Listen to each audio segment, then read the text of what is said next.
توفیق سے ہوا، میرا کمال نہیں، یہ استقامت الاستقامہ فوق الف کرامہ، یہ آپ کی توفیق سے ہوا، جو کچھ ہوا قبول فرما۔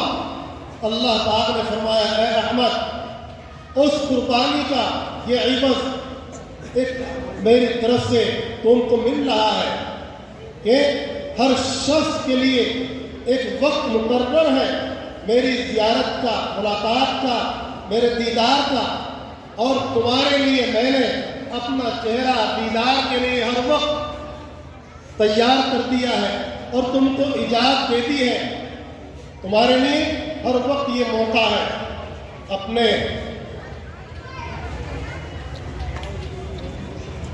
زیارت کا انعام قربانیوں پر ملتا ہے۔ انعام سمجھ میں آیا؟ سمجھ میں آیا؟ انعام قربانیوں پر ملتا ہے۔ دین کے لیے قربانیاں دیں گے، ہاتھ اٹھائیں، دین کے لیے قربانیاں دیں گے انشاءاللہ انشاءاللہ۔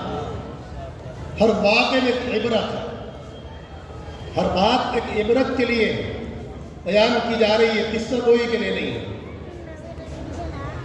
بہت بڑی قربانیاں دی۔ جب وصال ہوا تو اس دور میں آپ کی نماز جنازہ میں اتنے اشخاص نے شرکت کی کہ بغداد شریف میں اتنا بڑا مجمع کسی کے نماز جنازہ میں نہ پہلے دیکھا گیا اور نہ بعد میں دیکھا گیا۔ اللہ پاک نے ان قربانیوں کے نتیجے میں امام احمد بن حنبل رحمہ اللہ تعالیٰ کا مقام اتنا بلند کیا۔ کس مسئلے کے لیے؟ ایک اس مسئلے کے لیے کہ قرآن پاک اللہ کی صفت ہے، کیونکہ معتزلہ باطل فرقہ جس کی حکومت سرپرستی کر رہی تھی، وہ کلام نفسی کا بالکل انکار ہی کرتا تھا۔ اللہ پاک تو متکلم مانتا تھا بغیر کلام کے، متکلم بغیر کلام کے چے معنی دارت، سمیع بغیر سماع کے چے معنی دارت، بصیر بلا بصر کے کیا معنی رکھتا ہے، حی بغیر حیات کے، قادر بغیر قدرت کے کیا معنی رکھتا ہے۔ تو وہ فضول توحید کے قائل تھے، توحید کے قائل تو تھے لیکن نام کی توحید تھی ان کی، تو ارباب حق نے ان کا پیچھا کیا اور حق پر قائم رہے۔ اللہ ہم بھی دعا کریں اللہم ارنا الحق حقا وارزقنا اتباعہ وارنا الباطل باطلا وارزقنا اجتنابہ۔ رات دن ہمیں بھی یہ دعا کرنی چاہیے۔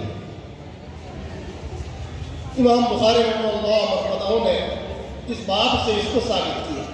امام ثعلبی رحمہ اللہ تعالیٰ فرماتے ہیں کہ اللہ پاک نے قرآن مقدس میں لفظ انسان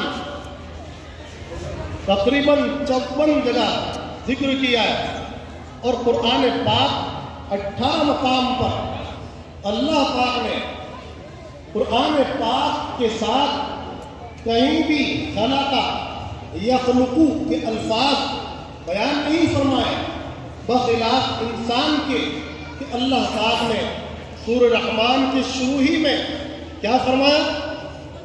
الرحمن علم القرآن، آگے خلق الانسان علمہ بیان۔ تو انسان کے ساتھ تو خلقہ کا لفظ بولا لیکن قرآن پاک کے ساتھ نہیں بولا۔ اس سے بڑی اور کیا دلیل ہوگی اس بات کی؟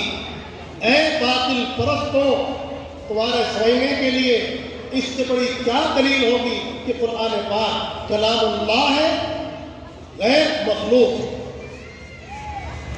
دوسری بات، یہی معتزلہ اس وقت کا باطل فرقہ، اس وقت کا باطل فرقہ یہ کہتا تھا کہ میزان نہیں ہوگی۔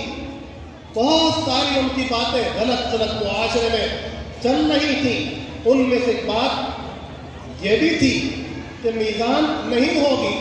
میزان کا انکار کرتے تھے، میزان کا انکار کر رہے ہیں، پل صراط کا انکار کر رہے ہیں، تو آگے چل کر وہ جنت و جہنم کا بھی انکار کرتے ہیں۔ عقل پر سارے دین کو اور آخرت کے معاملات کو عقل پر چلاتے تھے. کیا کہا؟ آخرت کے معاملات، دین کے معاملات عقل کے گھوڑوں پر چلاتے تھے. عقل کہاں تک ساتھ دے سکتی ہے؟ عقل پر اگر آپ باتیں کرنے لگے آخرت کی تو آپ کی سمجھ میں آ جائے گا. کیا قبر کے معاملات کو آپ عقل کی بنیاد پر سمجھ لو گے؟ حشر کے معاملات کو سمجھ لو گے؟ وہاں اٹھنا ہے، اللہ کے یہاں ہر انسان کو اس کے اعمال کا حساب دینا ہے. خیر کیا تو خیر سامنے آنا ہے، شر کیا تو شر کا بدلہ بھی سامنے آنا ہے. وَمَن يَعْمَلْ مِثْقَالَ ذَرَّةٍ خَيْرًا يَرَهُ وَمَن يَعْمَلْ مِثْقَالَ ذَرَّةٍ شَرًّا يَرَهُ.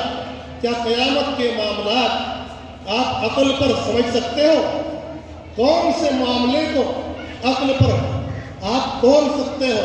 جنت کو، جہنم کو، جہنم کی وسعت کو، جنت کی وسعت کو آپ عقل پر اس نظام کو شریعت کے نہیں چلا سکتے. شریعت کے قانون اللہ کے قوانین ہیں، چاہے وہ دنیا کے ہو اور چاہے ان کا تعلق آخرت سے ہو. اللہ پاک نے جو قوانین بنائے ہیں